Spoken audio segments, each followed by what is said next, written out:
ఉదయాన్నే పొగలు కక్కే వేడివేడి కాఫీ గొంతులోకి దిగుతూ ఉంటే ఆ అనుభూతిని మాటల్లో చెప్పలేం. కాఫీ చుక్క పడగానే వెంటనే ఎక్కడలేని హుషారొచ్చేస్తుంది.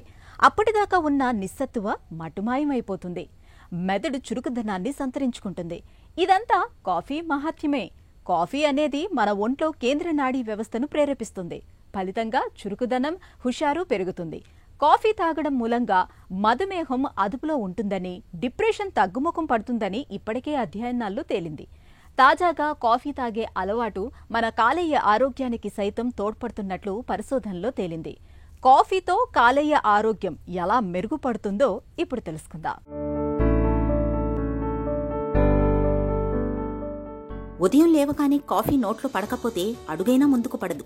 మధ్యాహ్నం మత్తును వదిలించుకోవాలన్నా, సాయంత్రం హుషారును పొందాలన్నా ఒక కప్పు కాఫీ తాగాల్సిందే. మితం పాటిస్తే ఇది ఆరోగ్యానికి మేలు చేస్తుంది. మధుమేహం, కుంగుబాటు తగ్గడానికి ఇది తోడ్పడుతుంది అన్న సంగతి ఇప్పటికే తెలుసు. కాలేయానికి మేలు చేస్తున్నట్టు అధ్యయనాలు చెప్తున్నాయి. ఇంతకీ ఈ రెండింటికి సంబంధం ఏంటి? కాఫీలోని యాంటీ ఆక్సిడెంట్లు, ఇతర రసాయన మిశ్రమాలు కాలేయంలో వాపు ప్రక్రియ తగ్గటంలో పెద్ద పాత్ర పోషిస్తాయి. ఉదాహరణకు క్లోరోజెనిక్ యాసిడ్ అనే యాంటీ ఆక్సిడెంట్ గ్లూకోజ్ను విచ్ఛిన్నం చేయడం ద్వారా కాలేయంలో కొవ్వు పోగు పడకుండా చూస్తుంది. దెబ్బతిన్న కణాల నిర్మూలన ప్రక్రియను కాఫీ ప్రేరేపిస్తుందని నిపుణులు భావిస్తున్నారు. ఇలా కాలేయం సరిగ్గా పనిచేయడానికి కాఫీ తోడ్పడుతుంది. ఇది అడినోసిన్ గ్రాహకాల్లా పనిచేస్తూ కాలేయం త్వరగా గట్టిపడకుండానూ కాపాడుతుంది.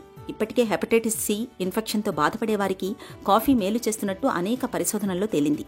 ఇది వైరస్తో ముడిపడిన వాపు ప్రక్రియను నిలువరించడం ద్వారా వీరికి ఉపయోగపడుతోంది. రోజుకు 3 నుంచి 4 కప్పుల కాఫీ తాగేవారికి కాలేయంలో కొవ్వు పోగుపడడం ద్వారా తలెత్తే MASLD ముప్పు తగ్గుతున్నట్టు అధ్యయనాలు చెబుతున్నాయి. ఇన్సులిన్కు కణాలు బాగా స్పందించేలా చూడటం, రక్తంలో గ్లూకోజ్ తగ్గేలా చేయటం దీనికి కారణమని భావిస్తున్నారు. అయితే కాఫీ మితిమీరకుండా చూసుకోవటం ముఖ్యం. అలాగే చక్కెర తక్కువగా వేసుకోవాలి. వెన్న తీసిన పాలు వాడుకోవాలి. బ్లాక్ కాఫీ అయితే ఇంకా మంచిది.